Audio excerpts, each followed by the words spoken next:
you know, these boys are racists. These boys are racists and they're not nice boys. I think we can still enjoy the stories about the fishing and the trading, and it's weird, man. There's a, you know, that's part of our history, and we have to know it's there. And how do you cope with shit in your past that's bad? Like, how do you try to feel like a good country when you've done shitty things as an entire nation? How do you take your past and still feel good? You know, like when I was 8 years old, I showed my penis to a girl with Down syndrome that lived down the street. And I gotta walk around living with that every day. I gotta wake up as that guy. I was 8. If I did it yesterday, it would be considered a lot worse. But I'm still the dude that did that. I was just a kid, but this is still the penis that I showed to the girl with Down syndrome by the dumpster behind Kentucky Fried Chicken. That happened. Those were my values at 8 years old.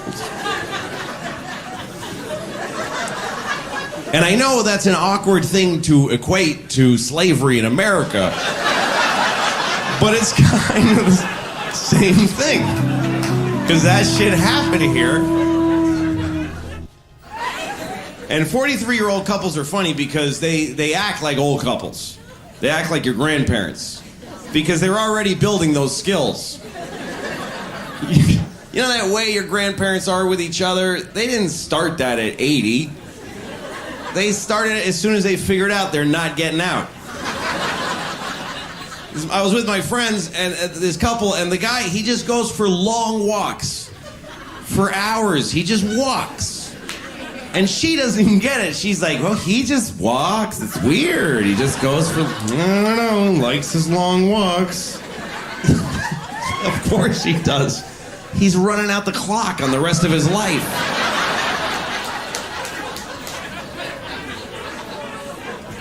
He's trying to stay as far as possible from the person he's going to spend the rest of his life with. And it's like your grandparents when your grandmother talks to you about your grandfather. He just stands in the backyard for hours. He's crazy. That's because he hates you a lot. He hates you a lot. He hates you more than he loves you, Grandma. That's why every time your mouth opens, he goes, and then he just stands out there looking at where the grass meets the pavement.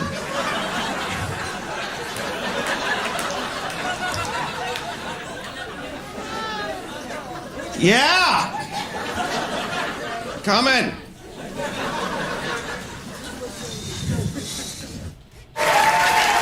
Thank you very much. Thank you, everybody. I have some notes I'm going to be working off of. I hope that's okay with you. I never stopped anything so cold in all my life. That was amazing. You guys were clapping so much. And now you look like you've never clapped in your lives. That applause is so far in the rearview mirror right now. That's amazing. How quickly. Yeah!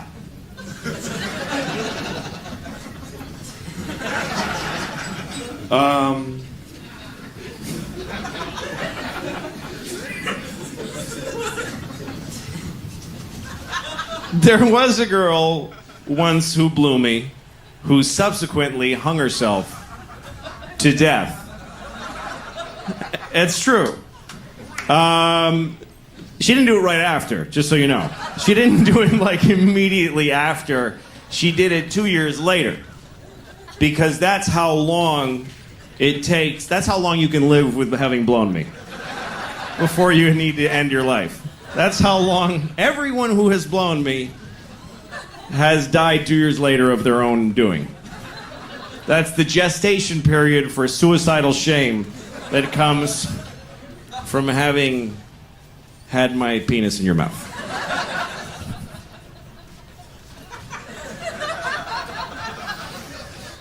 That's such an awful way to describe blowing somebody, having had my penis in your mouth. It just gives you an image of somebody, oh, I got some... Oh, I got this dick in my mouth. Do I still have his... Do you see his dick there? Oh, shit. Yeah, you got his dick in your mouth. You know, it's really sad about men that we can't have a beautiful thought about a woman that isn't followed by a disgusting thought about that same woman. We're not capable of it. We can't do one without the other. If you're a woman and a guy's ever said anything romantic to you, he just left off the second part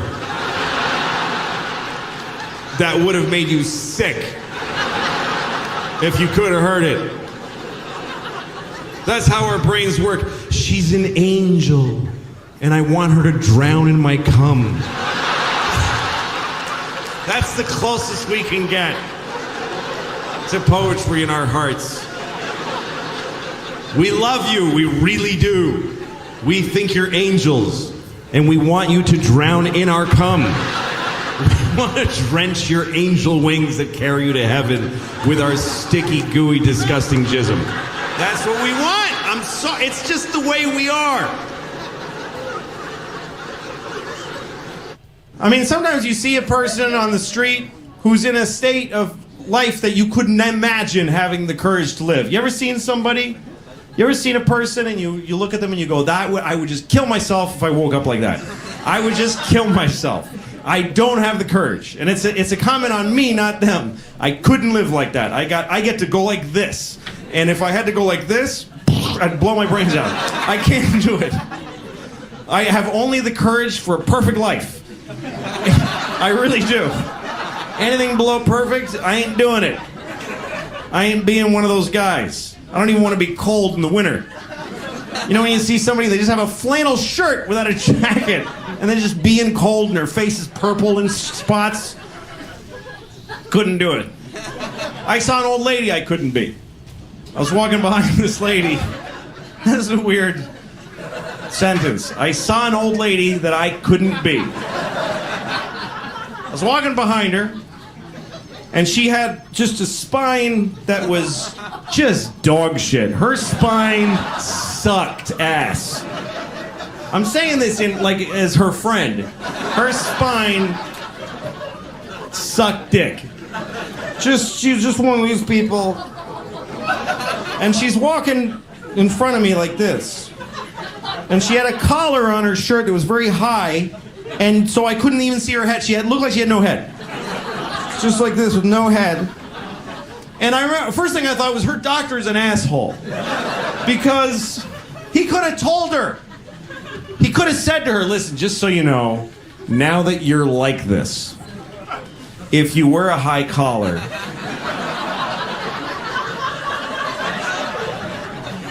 it's spooky for people behind you.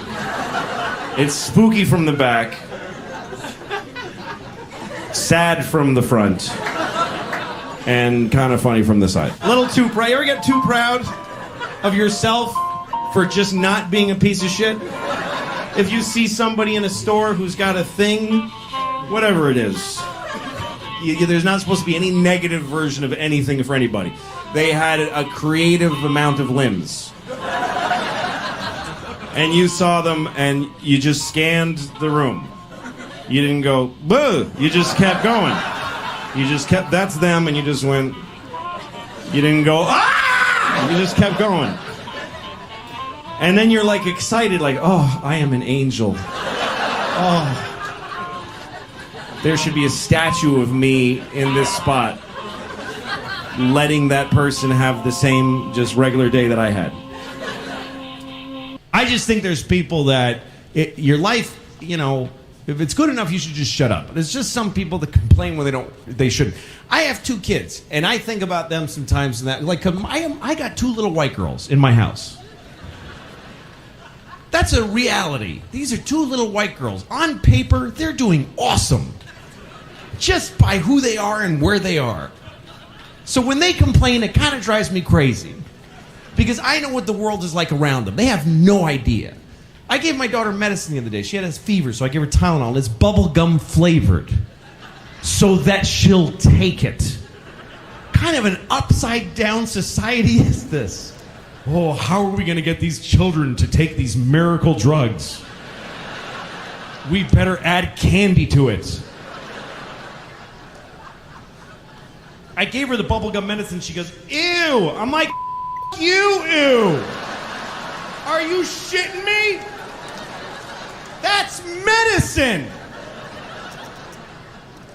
Most kids in the world don't have medicine. They just don't have it. When they get sick, they die on a rock with a bear eating their face. That's how most of the world handles that.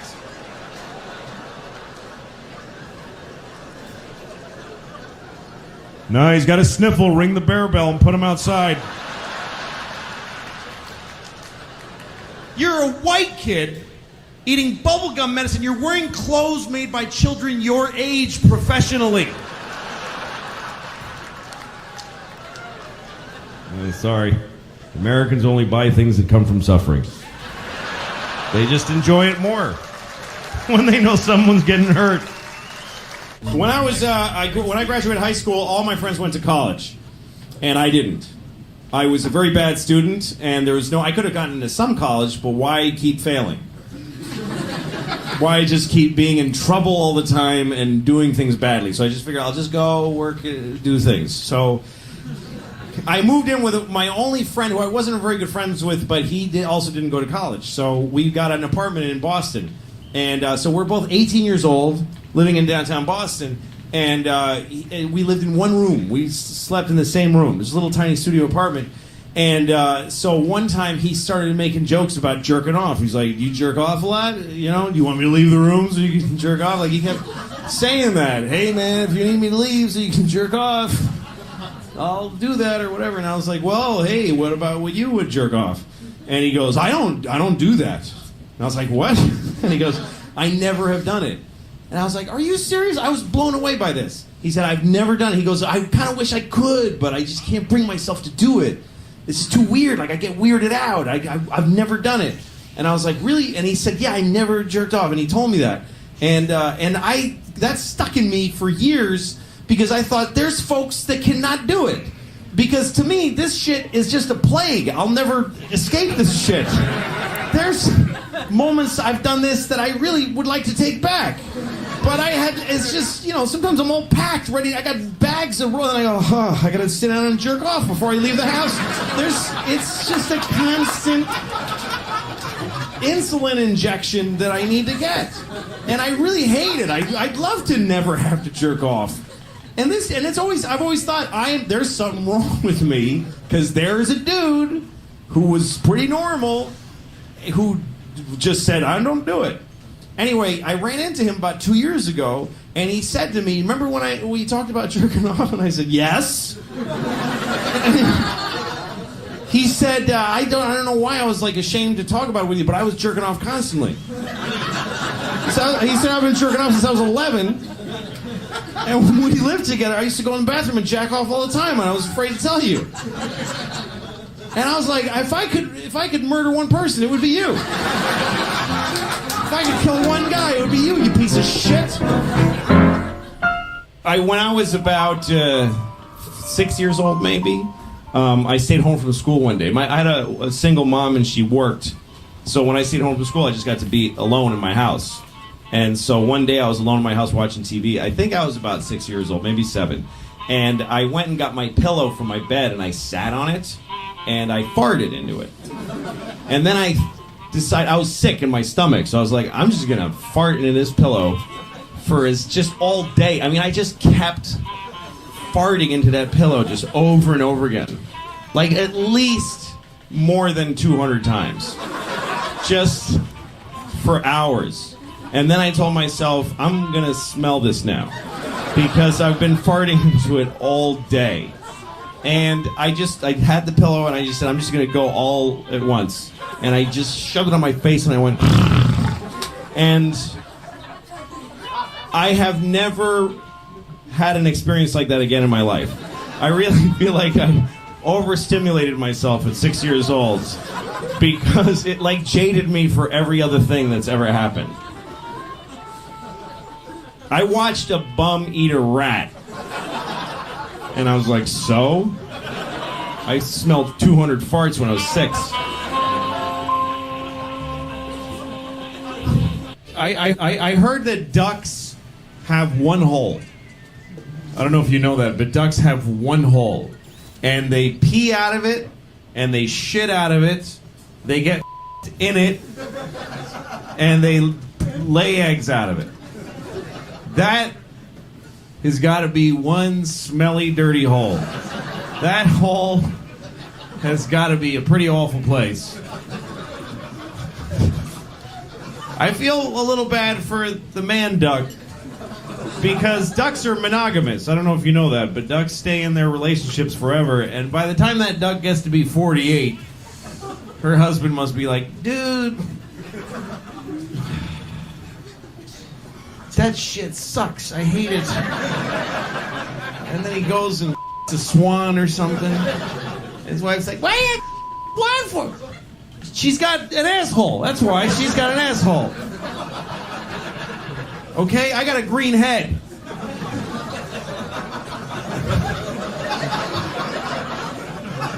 I don't know what that means. Just somehow they got green heads. They deserve more. Speaking of animal type humor that's not totally finished, I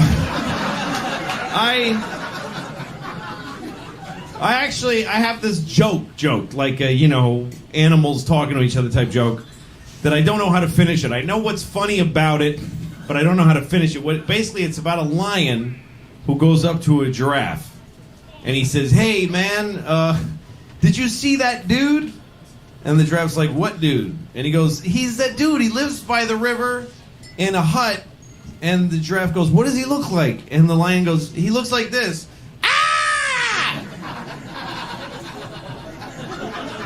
And the giraffe's like, "Well, I know a dude that lives by the river, but he doesn't look like that." He goes, "No, that's what he looks like." Ah! The giraffe says, I know a guy, but he looks like this. See, the lion just thinks that people look like that. The lion doesn't get that he makes a person look like that by scaring the shit out of him. He just thinks that, hey, that's that dude that's always going, ah! That's what he's like. He doesn't see his own. I don't do a lot to improve myself. You guys are all young. You're healthy. I've reached a point where I could never be healthy again. Like, I work out to keep this. That's the best that I can hope for. That I won't have. I'll always have this belly. I have to work hard so I won't have another one. Like that second crotch belly that people. You ever seen a guy who's got like a second belly? It's like I'll be like a letter B. Just that belly, and it's just. And my penis will just be hidden somewhere in there. You ever seen somebody with like a second, and and then you can't. When he pees, it just dribbles down the front of his belly, and when he gets horny, he just is fat from the inside. That's the kind of person I'm talking about.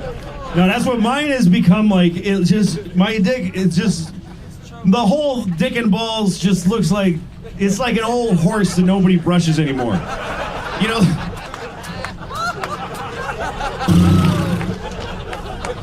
My balls, like my balls are like, I'm 43, my balls are like 72 years old. They're seriously older than me. My balls they just kind of hang, they're like two just John McCains just hanging from they're just, they hang like, they look like they're being rescued from a river by a helicopter. That's what it's very sad. I still love women. I love women. I want to women. That's for guys. It's both things. It's very sad. Guys can't really be romantic without being sexual. It's the way we are. That's the way we're built. That's the way we're designed. We have to be that way because we have to women, and you have to be kind of gross to climb on a perfectly beautiful woman and her and ruin her with your penis. You have to have kind of a gross mentality. Women get to be elegant during sex. They get to lay back with their hair arranged on the pillow. Ooh, even women that are aggressive, they get to ride with their hair up. They get to go for a ride. But guys just climb on and we have to be gross. Gotta prosecute the pussy. That's the kind of idiot you have to be a man. Get on the dick train, bitches. That's how dumb you have to be. You should do your job. That's what I'm trying to say. You should do your job. Because it's your job. Because you're the person standing there doing that thing. So just do it. Do the shit out of it. Why wouldn't you? It drives me crazy when someone has a job that they don't like, so they do it shitty. What kind of a response is that? If you do it shitty, isn't it worse for you? Like, I travel, so I need help all the time. And I rent a car, and I always want another one. I'm crazy. So I get a car, I'm like, I don't like it, I want another car. So I go to the counter, can I get a different car? And sometimes I get the person who's like, why? Because I'm a dick. Give it to me. What do you... What's wrong with it? I'm crazy is what's wrong with it. You're wearing a vest that matches the building. Just do the thing that is the point of the place. Ugh. Why? You know why? Because you're 20. That's why. Because you're a 20-year-old little and you have no idea how the world works. Because you think you deserve better. You think you're too interesting a person to have a shitty job. Every 20-year-old that I encounter behind the counter gives me that little, this job sucks. Yeah, that's why we gave it to you. Because you're 20, which is a mathematical guarantee that you have no skills and nothing to offer anybody in the world. You're 20. For 2 decades, you've just been taking and sucking up education and love and food and iPods, just sucking it up and judging it. No, it's pretty good, but not really, I like that one. You've just been selecting and absorbing shit that you didn't earn for 2 decades. 3 presidents. That's how long you've just been a burden. You're like an orange that's rotting on a tree, and the tree's like, this thing's crazy. Oh, I don't want to go. Let me stay.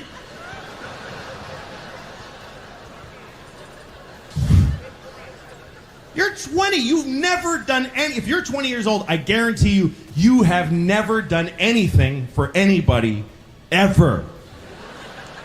Never. Yes, you went on a school trip to Guatemala, and they told you helped, but you totally did not help.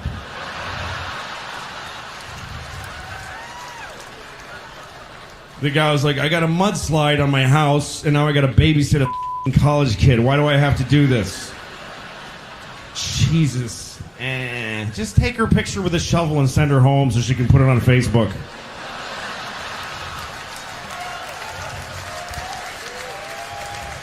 I had an amazing experience in Guatemala. It was totally amazing. And I really helped those people. I helped them. No, my favorite thing to do is sleep now. I love sleep. Sleep is like, that's my thing. I love it. And my kids don't let me. They get me up at 6 in the morning. I don't have to get up till like 7 a.m. to get them to school. They wake up at 6. I don't even understand this shit. With the getting out of bed before you have to. They wake up and they're like, they're so excited and they want it. I get it. They want to share it with me. Daddy, look, it's all still here. That hurts my brain. Because it's 6 a.m. I'm just, I'm so deep in the deep African sleep. Like it's just a ancient, mysterious, submerged in a river of warm chocolate. Just.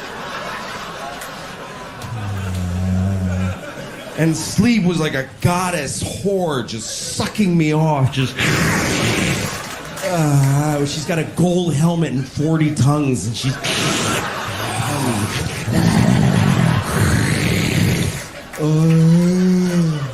And she's speaking in a dead language. And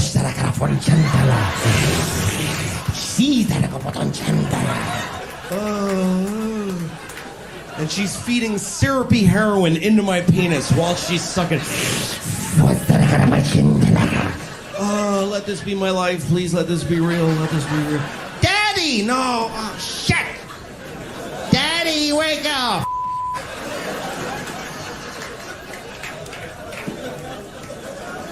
I just want to ask you, have you ever done something or lived a moment that you afterwards said, yeah, I don't think I'm going to tell anybody about that? Yeah, that's going to my grave with me, that one is. Either because it's stupid, embarrassing, or horrible, you just think, yeah, that's staying with me. I'm not telling any people about that. I would say that probably 40% of my life is made up of moments like that. So...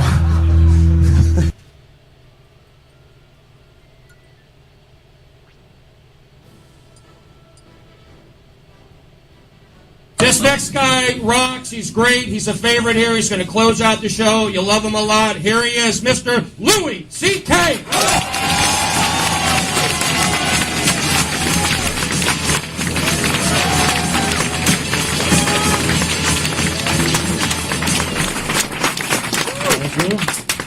Thank you.